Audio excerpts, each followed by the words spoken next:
Alors, Ousmane, nous pouvons démarrer si tu es prêt. D'accord, je suis prêt. Ok. Donc, je salue tout le monde au passage. Est-ce que tout le monde m'entend Oui, on déjà? t'entend. D'accord. Et j'espère que vous allez tous bien. Je remercie aussi les organisateurs de ce sommet de m'y avoir convié et je suis ravi d'être parmi vous. Je vais aujourd'hui vous parler des effets du changement climatique sur la santé. Donc, je m'appelle Ousmane Tapsirouli et je m'y connais un peu en santé. Je m'y connais bien même peut-être parce que pardon, je suis en année de doctorat, en première année de doctorat de médecine à Dakar et j'ai quelques notions concernant aussi le changement climatique et ses effets sur la santé, puisque je fais aussi des cours de santé publique à l'université de Harvard aux États-Unis. Et dans ces cours, on a tout un chapitre qui est consacré aux effets du changement climatique sur la santé. Donc, c'est pour vous dire que c'est très long, il y a beaucoup de choses à dire, mais on va essayer de synthétiser, de résumer, disons, en 30 minutes. Je vais essayer d'aller vite aussi.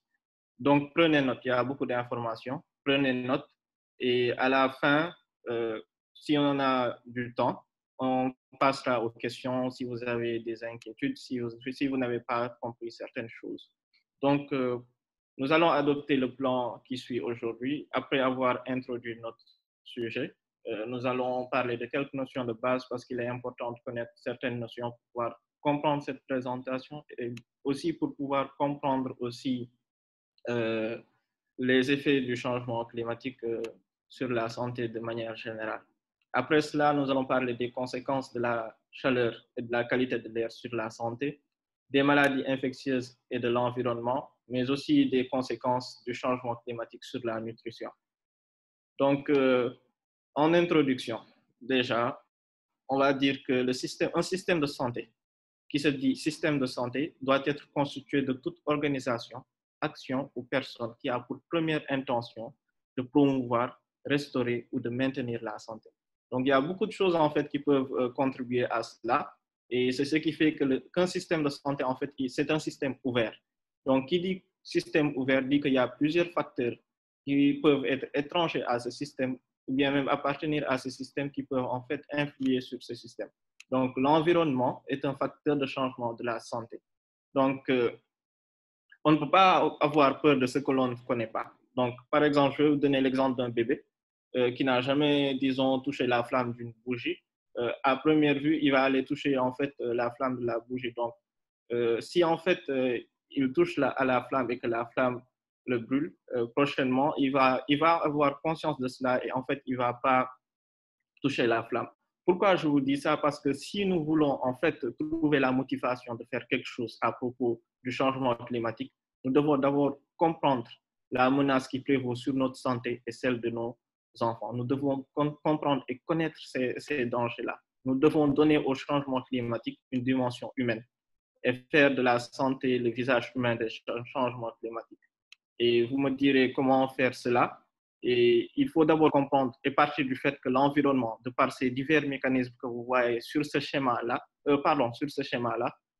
ces divers mécanismes de par ces différents systèmes en fait qui en fait favorisent certaines maladies, le développement de certaines maladies. Sur ce schéma, vous avez les allergies, vous avez les maladies liées à la chaleur,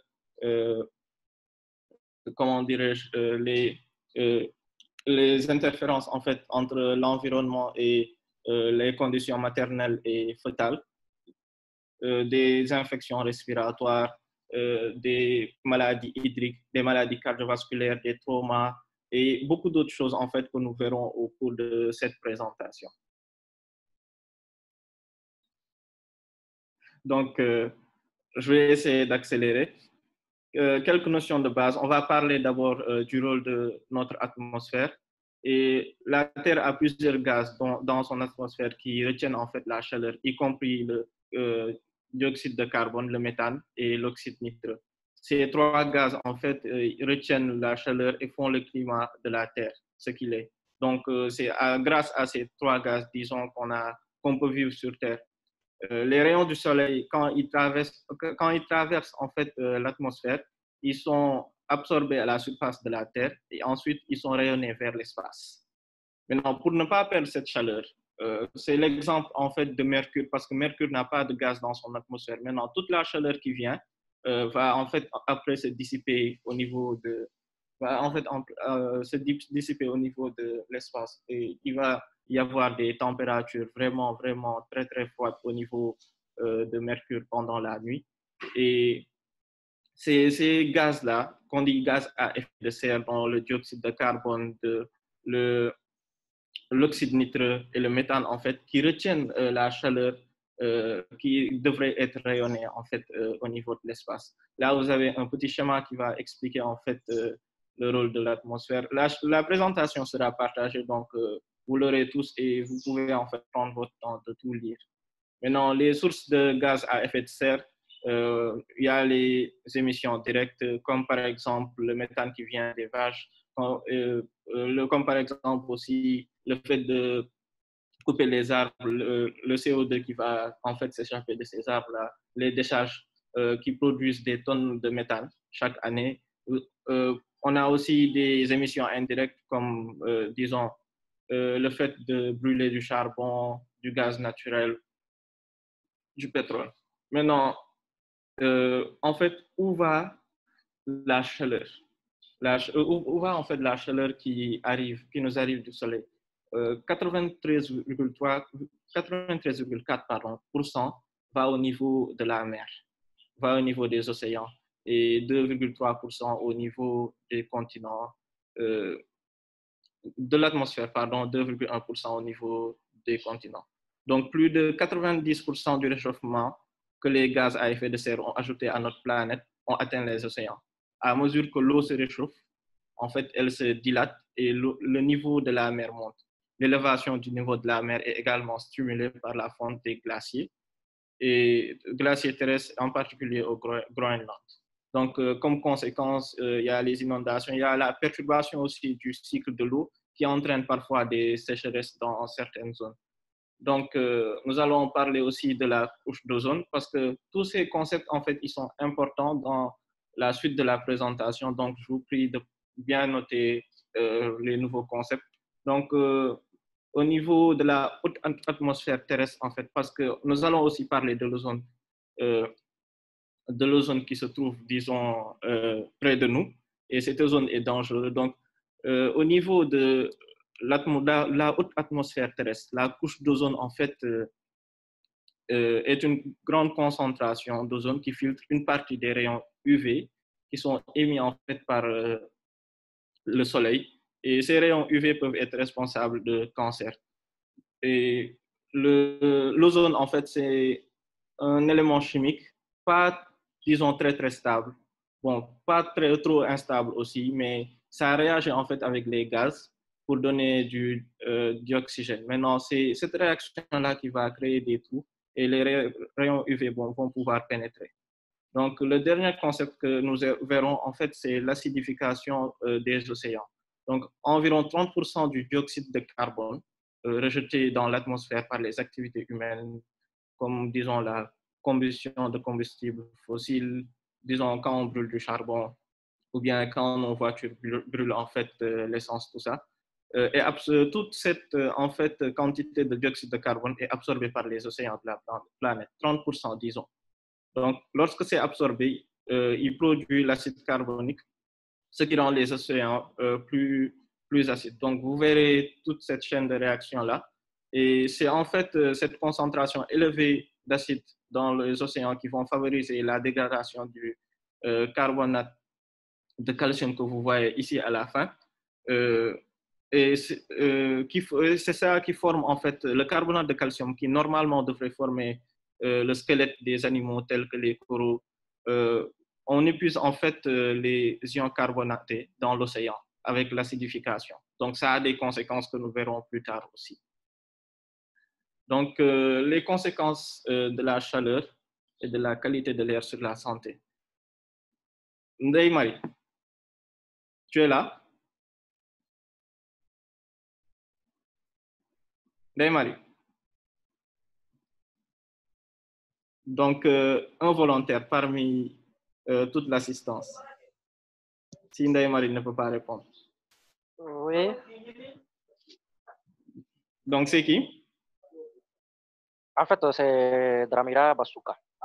D'accord. Juste une petite question. Si, par exemple, vous étiez volontaire dans un test d'endurance, disons, on dit qu'on doit vous enfermer dans une pièce à 32 degrés Celsius avec un taux d'humidité proche de zéro pendant 4 heures de temps. Et une autre pièce où il y a 30 degrés de température avec 90% d'humidité pendant 4 heures de temps. Quelle pièce allez-vous choisir? Je récapitule, c'est 2 pièces. On vous enferme pendant 4 heures de temps pour voir si vous allez tenir. La première pièce, c'est 32 degrés Celsius et un taux d'humidité proche de zéro. Et la deuxième pièce, c'est 30 degrés Celsius, c'est 2 degrés de moins alors, avec un taux d'humidité de 90%. Vous choisissez quoi? Je choisis 30. 30, d'accord. Oui. Donc, c'est un bon choix et on va expliquer ça dans les diapos qui vont suivre. Donc, vous avez peut-être entendu parler à la météo de sensations réelles ou bien même vous voyez ça au niveau de votre portable. Vous pouvez fermer votre micro. Basuka, si vous pouvez fermer votre micro. Ok. Merci beaucoup. Okay. Donc, je disais que vous pouvez même voir ça au niveau de votre téléphone. Ça, c'est un petit screenshot de mon téléphone d'hier. Maintenant, on vous parle souvent de sensations réelles, température ressentie, comme vous voyez là au niveau de mon téléphone. Et en fait, ça combine les effets de la température et de l'humidité pour donner aux gens une meilleure idée des risques pour la santé liés à la chaleur. Donc, la température ressentie, comme vous le voyez là, est un indice qui exprime la sensation subjective de froid ou de chaleur en fonction de la température mesurée, du vent et de l'humidité relative. Vous voyez, hier, il faisait 28 degrés comme température. Il faisait 28 degrés comme température. Et vous voyez, c'est marqué 78% d'humidité. Maintenant, la température ressentie est passée de... La température réelle, en fait, la température ressentie, elle est de 32 degrés. Vous voyez une différence. Normalement, ça devrait être 28 degrés, mais à cause de l'humidité, en fait, de l'air, la température est passée à 32 degrés. Donc, pourquoi nous vous parlons de cela? En fait, il y a ce qu'on appelle l'index de chaleur. C'est ce tableau-là, vous pouvez le voir sur le net ou bien vous pouvez en fait utiliser le tableau de cette présentation-là. Vous voyez au niveau de notre présentation, quand on a dit 30 degrés, 32 degrés, pardon, ça correspond à 90 degrés Fahrenheit. Vous pouvez aussi faire les conversions sur le net. Et vous voyez que quand l'humidité, le taux d'humidité est proche de zéro, en fait, la température ressentie ne change quasiment pas. En fait, elle régresse même, elle n'augmente pas. Maintenant, quand on vient au niveau, en fait, de la pièce qui avait une température qui était égale à 30 degrés Celsius, c'est-à-dire 86 degrés Fahrenheit, on voit que là, avec le taux d'humidité, la température ressentie, elle augmente jusqu'à 105 degrés Fahrenheit. Maintenant, pourquoi c'est important? Cet indice de chaleur, en fait, cet index de chaleur, on voit ici avec le tableau que dans notre première pièce, on a seulement un risque de fatigue. Et c'est une fatigue, en fait, qui survient quand on fait, en fait, un effort prolongé pendant les 4 heures dans la pièce. Maintenant, si vous aviez choisi la deuxième pièce, là où il fait 30 degrés, c'est-à-dire 2 degrés de moins, mais avec 90% d'humidité, là, le risque, c'est d'avoir en fait déjà des coups de chaleur. En plus des coups de chaleur, en fait, on peut avoir des crampes, on peut avoir une fatigue qui est liée, en fait, une fatigue qui est liée à la chaleur. Et pour les signes, en fait, de la fatigue, de l'épuisement dû à la chaleur, il y a une transpiration intense. La peau, elle est froide, pâle ou bien moite. Le pouls, il devient rapide et faible. On peut avoir des nausées, des vomissements. On peut avoir des étourdissements, des maux de tête. On peut même s'évanouir, perdre connaissance. Donc, plus en fait, il y a un taux d'humidité important, plus il y a un risque en fait de développer une conséquence néfaste, comme vous le verrez en fait sur ce schéma. Donc, comment notre corps y gère en fait la chaleur? Il y a la conduction et cela implique la perte de chaleur par contact avec quelque chose de plus froid que notre corps. Par exemple, si vous vous asseyez sur en fait un bloc de glace géant, votre chaleur corporelle ferait fondre en fait la glace et vous seriez refroidi. Mais quand vous vous asseyez sur un fer chaud, en fait, la conduction, elle va transmettre la chaleur dans votre corps et peut-être même vous brûler. Donc, le deuxième moyen par lequel notre corps gère en fait la chaleur, c'est le rayonnement. C'est le rayonnement qui est là. Le rayonnement, c'est la raison pour laquelle le soleil vous fait sentir chaud. Le rayonnement électromagnétique que le soleil émet réchauffe notre corps et tout le reste de l'extérieur. Quand il fait chaud, nos vaisseaux sanguins se dilatent et laissent une plus grande radiation en fait, de la chaleur de nos corps dans l'air et nous aident à nous rafraîchir. Donc, c'est par radiation, nos vaisseaux sanguins se dilatent et on fait sortir de la chaleur de notre corps en fait. Donc, lorsque vous allumez un ventilateur, ça c'est l'évaporation, la convection. Lorsque vous allumez un ventilateur, le troisième moyen en fait d'éliminer la chaleur, un ventilateur qui souffle sur votre peau par une journée chaude et que vous vous sentez plus frais, la convection est au travail en fait. Le refroidissement par convection ne fonctionne que si l'air extérieur de votre corps est plus froid, l'air extérieur est plus froid que l'air de votre corps. Si l'air était chaud et qu'il y a la convection, en fait, vous ne pouvez pas avoir plus froid, en fait. Vous ne pourrez qu'avoir plus chaud. Je ne sais pas si vous avez saisi le concept de la conduction. Maintenant, il y a en fait le plus important des moyens de gérer la chaleur, c'est l'évaporation de par la sueur. Si la température extérieure est supérieure à la température normale du corps, la surchauffe est inévitable.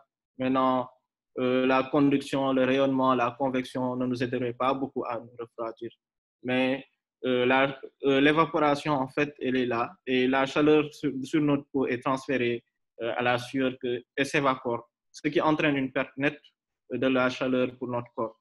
Maintenant, il faut savoir que lorsque la température extérieure est supérieure à la température du corps, la transpiration est meilleure. Et la meilleure façon de perdre de la chaleur, en fait. Il faut retenir cela. C'est le plus important de tout ce que vous voyez là.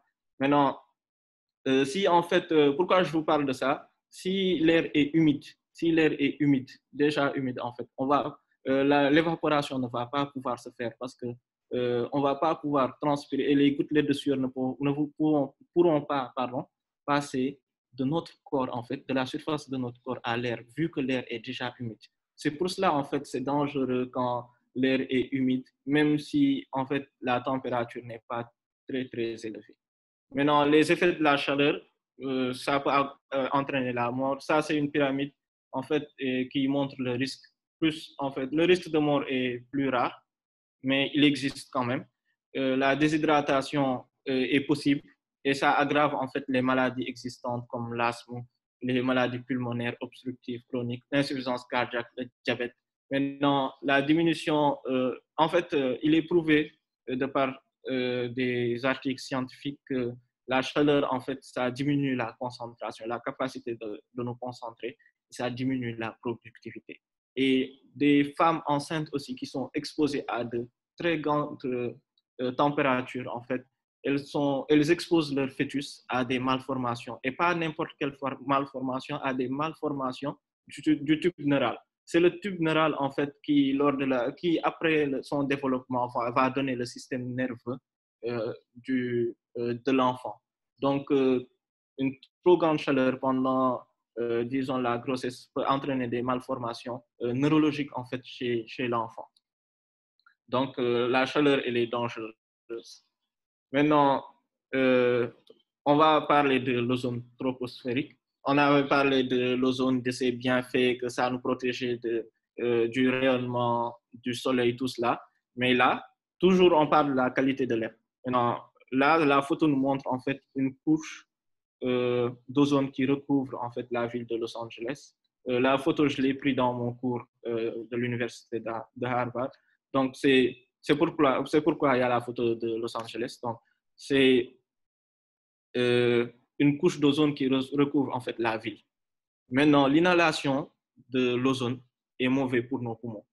Lorsque l'ozone entre en contact avec nos poumons, il provoque une inflammation qui rend difficile notre capacité en fait de respirer pour les personnes. En particulier en fait chez les asthmatiques, parce que déjà l'asthme c'est une inflammation des bronches avec une bronchoconstriction, et aussi chez les maladies chez les malades avec une maladie pulmonaire obstructive chronique.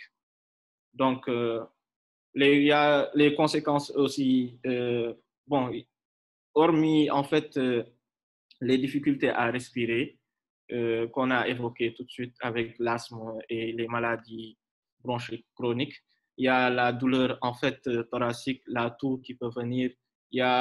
On peut même avoir à cause de l'ozone troposphérique, comment dirais-je, un infarctus du myocarde. On peut avoir en fait les yeux qui brûlent, la gorge, le nez, on peut avoir des maux de tête.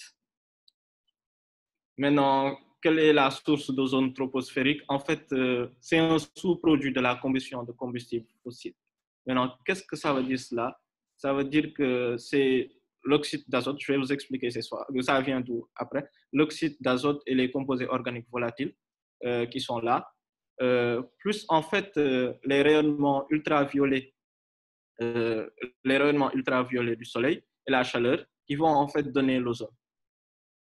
Maintenant, voici la source en fait d'émissions, c'est la circulation, vous voyez, et nos usines qui produisent en fait ces composés organiques volatiles et les oxydes d'azote qui vont en fait réagir avec les rayonnements ultraviolets pour donner l'ozone troposphérique. Maintenant, c'est cette ozone-là en fait qui est mauvais pour disons, la santé. Maintenant, les scientifiques ont essayé de prévoir comment les températures moyennes plus élevées pourraient influencer l'ozone et au cours des décennies à venir, pardon. Mais la prévision, en fait, elle est difficile. La formation d'ozone se produit facilement à des températures plus élevées, mais ils ont constaté en fait une chose, qu'à des températures supérieures à 32 degrés, la formation d'ozone a tendance à, disons, ralentir. Ce qui veut dire quoi? Qu'il est plus facile d'avoir une formation d'ozone troposphérique à Dakar qu'à Touba, parce que Touba, par exemple, il fait 40 degrés là-bas. En fait, la chaleur elle est tellement intense que ça ne favorise pas trop la formation d'ozone. Mais à Dakar, par exemple, il fait quoi? 29 degrés, 30, 31. Et c'est dans ces conditions, en fait, en deçà de 32 degrés, avec la production de gaz volatile, en fait, que l'ozone troposphérique est produit. Maintenant, nous avons aussi les effets des incendies de forêt et de matières particulières sur la santé. Donc, les incendies de forêt, vous en entendez parler souvent ces temps-ci avec, en fait, l'actualité. Maintenant, le changement climatique provoque des vagues de chaleur et des sécheresses plus graves. Il crée, en fait, des conditions favorables aux feux de forêt. C'est devenu fréquent. Lorsque les forêts brûlent, elles produisent de la fumée. Et voici en fait les composés toxiques qui sont contenus dans les feux de forêt. Il y a, pour commencer, l'acroléine, c'est un irritant pulmonaire, ça irrite en fait les poumons. Il y a le monoxyde d'azote qui peut être mortel à des concentrations élevées. Il y a le formaldéhyde et les benzènes qui sont en fait, qui peuvent causer des cancers. Les benzènes et les hydrocarbures polyaromatiques, c'est ce que PAH veut dire en fait, qui peuvent, en français c'est HAP, hydrocarbures polyaromatiques. Pardon, c'est, ouais, hydrocarbures polyaromatiques, HPA, pardon, au lieu de HAP. Donc, il y a aussi, disons, il y a aussi les particules, il y a aussi, pardon, les matières particulières qui sont là. Donc, c'est les 5 substances toxiques qui sont contenues dans les fumées de forêt. En fait, ces particules sont très, très dangereuses. Pourquoi? En fait, parce que la recherche a clairement démontré que les gens qui respirent, que ça peut être mortel, en fait, et ça cause des crises cardiaques, des AVC, et à l'échelle mondiale, c'est responsable de millions de décès chaque année. Donc, l'exposition aux particules a également été associée à la naissance prématurée. Donc, il y a un risque chez l'enfant, chez le fœtus, pardon, à des cancers de poumons et à une foule d'autres maladies. Donc, l'exposition à la pollution atmosphérique, c'est le 4e facteur en fait de risque de décès le plus élevé au monde. Donc, sur cette carte, vous voyez la répartition des, euh, de ces particules en fait dans le monde. Et vous voyez qu'au niveau de l'Afrique, vous voyez le Sénégal qui est là, il y a la répartition est supérieure en fait, est très élevée, elle est supérieure à 35 microgrammes picogrammes par mètre cube. Donc c'est très élevé. La concentration en fait, elle est très élevée dans nos pays. Donc c'est un problème en fait qui nous concerne beaucoup. Et les sources en fait de ces particules, c'est la circulation, nos voitures, les industries, les combustibles domestiques. Il y a d'autres sources humaines, il y a les sources naturelles aussi. Donc, il faut aussi ajouter qu'il y a le risque de faire des crises d'asthme si la qualité de l'air est compromise et les allergies aussi qui se développent. Donc, je vais accélérer. Les maladies infectieuses et l'environnement. Donc, là, les changements climatiques ils sont importants pour les maladies à transmission vectorielle. Maintenant, pour de nombreuses raisons. Les insectes, en fait, par exemple, sont des créatures à sang-froid. Ils doivent donc rechercher de la chaleur pour réguler leur température. L'intensification du cycle de l'eau avec les changements climatiques est particulièrement pertinente, en fait, pour la reproduction des moustiques avec les eaux stagnantes, etc. Donc, le changement climatique qui favorise en fait la transmission des maladies vectorielles. Et là, vous avez une liste en fait des vecteurs et des maladies qui peuvent transmettre. Il y a une très longue liste et c'est des maladies vraiment très, très dangereuses. Donc, le temps nous est limité. Nous ne pourrons pas aller nous ne pourrons pas parler en fait de chaque maladie particulièrement. Maintenant, vous aurez la présentation et vous pourrez aussi faire en fait vos recherches personnelles. Donc, il y a les maladies hydriques aussi, comme le choléra, la fièvre typhoïde, l'hépatite A, la cryptosporidiose, la leptospirose, les agents entériques tels que le Escherichia coli qui cause des maladies diarrhéiques. C'est particulièrement dû en fait aux problèmes d'assainissement et à la pollution de l'eau. Maintenant, les maladies, l'environnement en fait peut favoriser les épidémies et les pandémies. On voit que avec l'augmentation en fait des précipitations dans certains pays, il y a la recrudescence de la dengue.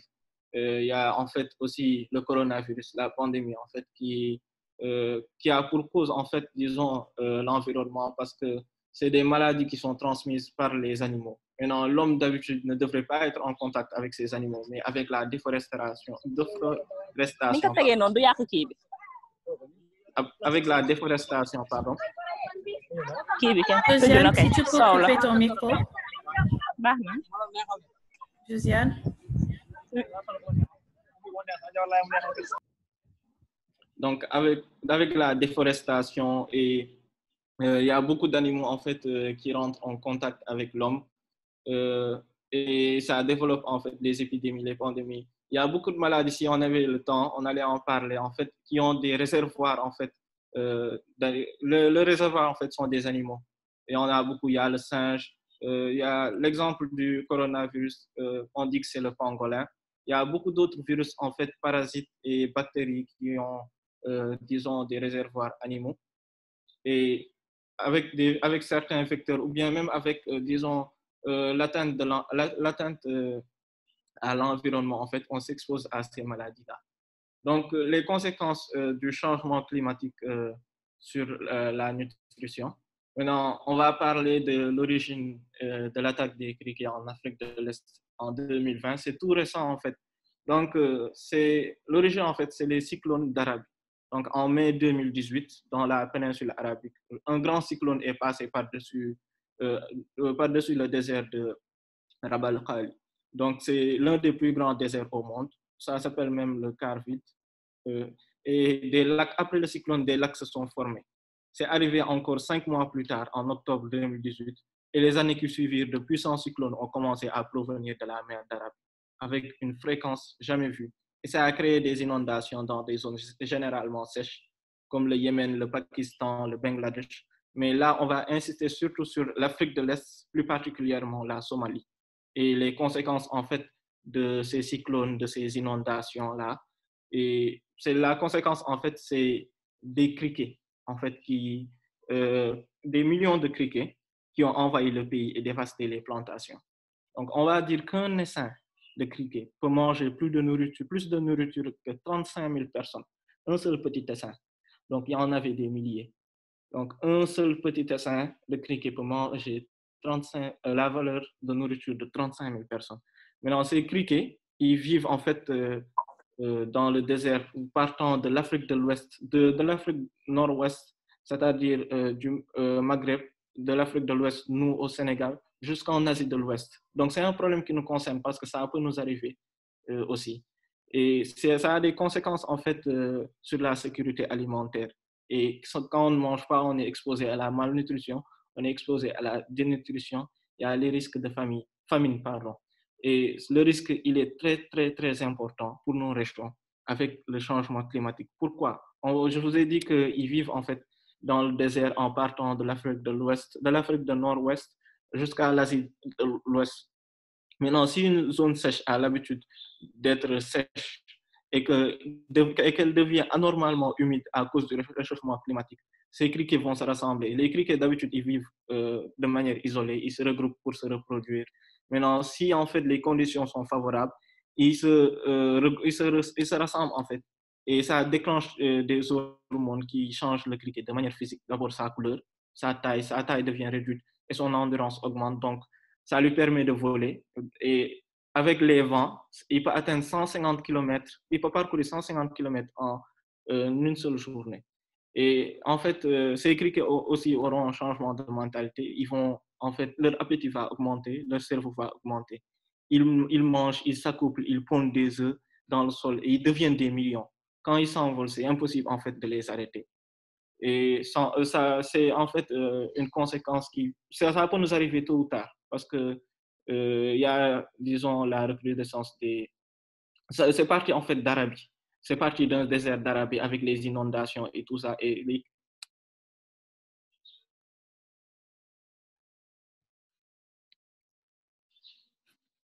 Pardon. Alors, donc, Ousmane, si on peut conclure, parce qu'on a une autre activité dans un instant. D'accord. Nos panélistes qui nous attendent. D'accord. Donc, je vais vous envoyer la présentation et si vous avez des questions, en fait, vous pouvez les transmettre aux organisateurs, en fait. Parfait. On a le groupe WhatsApp. Vous pouvez poser toutes vos questions au niveau du groupe WhatsApp pour continuer cette présentation et ce débat sur les effets des changements climatiques sur la santé. Si tu as un dernier mot pour nos participants, Ousmane. Oui. Donc, je vous disais au début que c'était un sujet en fait très, très long parce qu'il y a beaucoup de choses à dire. Et vous voyez que les changements climatiques, en fait, ils ont de graves conséquences sur la santé. Et ça concerne beaucoup plus les pays à faible revenu. Donc, j'ai l'habitude de dire souvent que if you are not at the table, you are on the menu. Ça veut dire que si vous n'êtes pas à la table des négociations, vous êtes en fait sur le menu. Et on ne choisira pas à quelle sauce on sera mangé. Donc, le changement, il commence par nous. Et si en fait nous voulons qu'il y ait des changements au niveau climatique, que ça s'améliore, qu'il n'y ait pas en fait de conséquences néfastes sur notre santé, il faut que ça commence par nous en fait d'abord. Merci. Merci. Alors, c'est sur ces belles paroles que nous terminons cette activité axée sur les effets du changement climatique sur la santé. Nous te remercions, Ousmane, pour ton intervention. C'était une présentation très riche et je sais le sens. On se retrouve pour la suite du programme du sommet climat avec un panel axé sur la réglementation environnementale dans un instant. Merci et à bientôt. Merci.